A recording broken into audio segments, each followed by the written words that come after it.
योगी का दम और विपक्ष पूरी तरह से बेदम। तो ओवैसी की पार्टी ने समाजवादी पार्टी और बसपा का खेल बिगाड़ दिया। योगी का बुलडोजर विपक्ष के ऊपर भी चलने लगा है। बीजेपी के नेता बहुत बागी हो गए।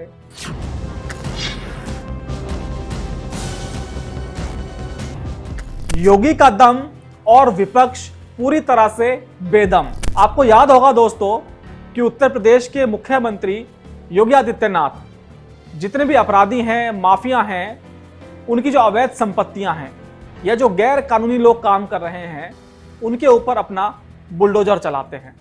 लेकिन अब योगी का बुलडोजर विपक्ष के ऊपर भी चलने लगा है। आप सोच रहे होंगे कि भाई विपक्ष पे कैसे बुलडोजर चल गया। तो दोस्तों मैं आपको बता दूं कि आज भले ही बीजेपी कर्नाटक में चुनाव हार गई हो, लेकिन उत्तर प्रदेश में योगी का मैजिक पूरी तरह से चल रहा है और योगी का जो बुलडोजर है वो पूरी तरह से विपक्ष के ऊपर चला है। इसी वजह से विपक्ष पूरी तरह से बेदम रहा। नमस्कार, मैं हूं अनुराग चड्ढा। न्यूज वन इंडिया के डिजिटल प्लेटफॉर्म पर आपका स्वागत है। दोस्तों मैं पिछले 25 सालों से पत्रकारिता कर रहा हूं और कई इलेक्शन कवर किए, चाहे निकाय चुनाव हो, विधानसभा चुनाव की बात हो या फिर लोकसभा चुनाव की बात हो। हर तरह के इलेक्शन मैंने कवर किए। लेकिन जहां तक छोटे इलेक्शन होते हैं, निकाय चुनाव, यहाँ पर बड़ी पार्टियों का जलवा बहुत कम बरकरार रहता है। एक समय था कि बड़ी बड़ी पार्टियां यहाँ पर उत्तर प्रदेश में सिंबल पर चुनाव नहीं लड़ती थी, लेकिन अब छोटे इलेक्शन को भी नेशनल पार्टी ने एक बिल्कुल बड़े इलेक्शन की तरह लड़ना शुरू कर दिया और जिसका फायदा भी मिलता है। यहाँ तक कि जो बसपा जैसी पार्टी कई बार सिंबल पर चुनाव नहीं लड़ती थी, जो लोकल उम्मीदवार होते थे उनको वो अप्रत्यक्ष रूप से समर्थन दे देती थी।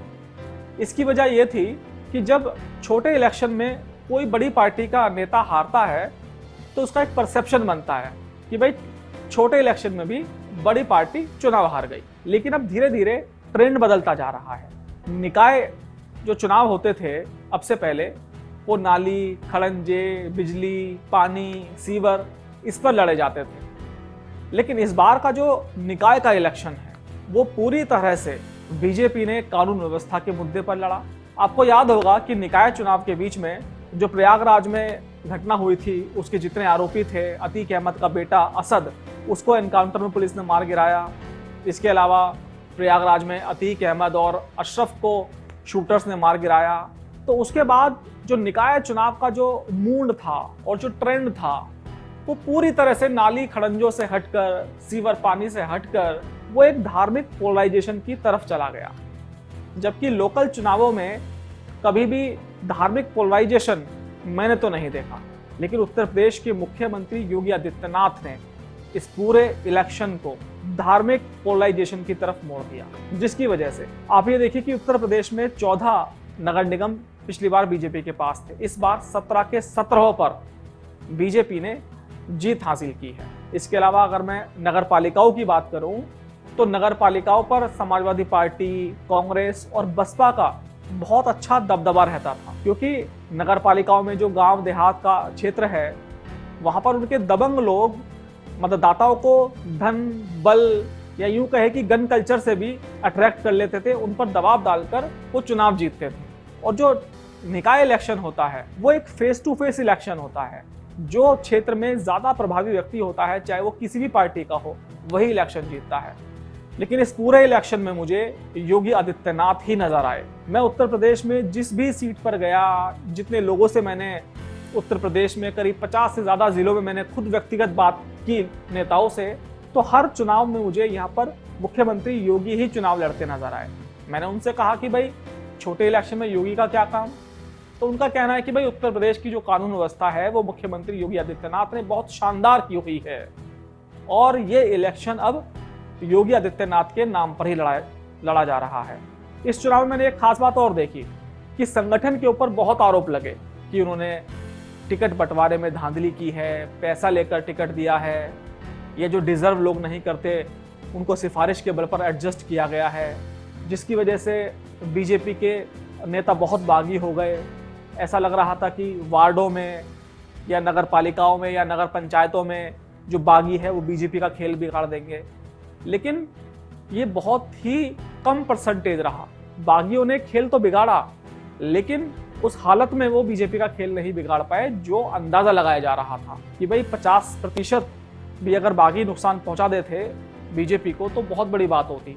लेकिन बीजेपी का खेल पूरी तरह से बच गया, क्योंकि योगी आदित्यनाथ ने इस इलेक्शन को बहुत शानदार तरीके से लड़ा।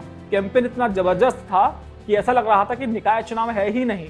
ऐसा लग रहा था कि 2017 का चुनाव या 2022 का चुनाव जिस पैटर्न पर योगी आदित्यनाथ ने लड़ा था, उसी पैटर्न पर यह चुनाव चल रहा है।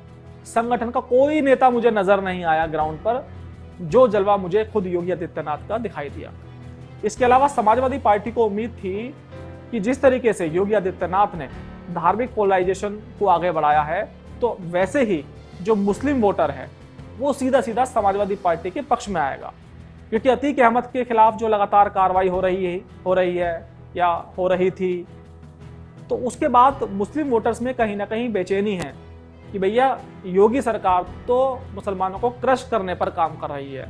लेकिन योगी आदित्यनाथ और उनकी सरकार लगातार मुस्लिमों को मैसेज देती रही कि भैया हम लोग माफिया के खिलाफ काम कर रहे हैं, केवल मुसलमान बदमाश नहीं मारे जा रहे हैं, हिंदू बदमाश भी मारे जा रहे हैं। तो यही वजह रही कि वोटर्स की समझ में आया कि योगी आदित्यनाथ सिर्फ अपराधियों के खिलाफ काम कर रहे हैं। इसके अलावा जो मुसलमान था वो बढ़ता दिखाई दिया। धार्मिक पोलराइजेशन का फायदा जैसे कर्नाटक में कांग्रेस को मिला, वैसा फायदा यहाँ पर समाजवादी पार्टी नहीं उठा पाई। मुस्लिम बसपा पर भी गया, आम आदमी पार्टी के पास भी गया। इसके अलावा ओवैसी की पार्टी जो AIMIM है उस पर वो गया। आप देखिए कि कई वार्डों में ओवैसी की पार्टी चुनाव जीती। मेरठ में लगातार दूसरे नंबर पर वो बीजेपी को चुनौती देती रही। तो ओवैसी की पार्टी ने समाजवादी पार्टी और बसपा का खेल बिगाड़ दिया। तो आने वाले चुनावों में अगर अखिलेश यादव और बसपा को अपने मुस्लिम वोटर पर काम करना है तो ओवैसी का विकल्प ढूंढना पड़ेगा, वरना ये मुस्लिम वोटर का बिखराव सपा बसपा को यूपी में कभी आगे नहीं बढ़ने देगा। और वहीं योगी आदित्यनाथ धार्मिक पिच पर लगातार बैटिंग कर रहे हैं, जो उनको लगातार विजय दिलाती जा रही है। तो दोस्तों, आज की वीडियो में इतना ही। फिर आपसे मुलाकात होगी नई वीडियो के साथ। धन्यवाद।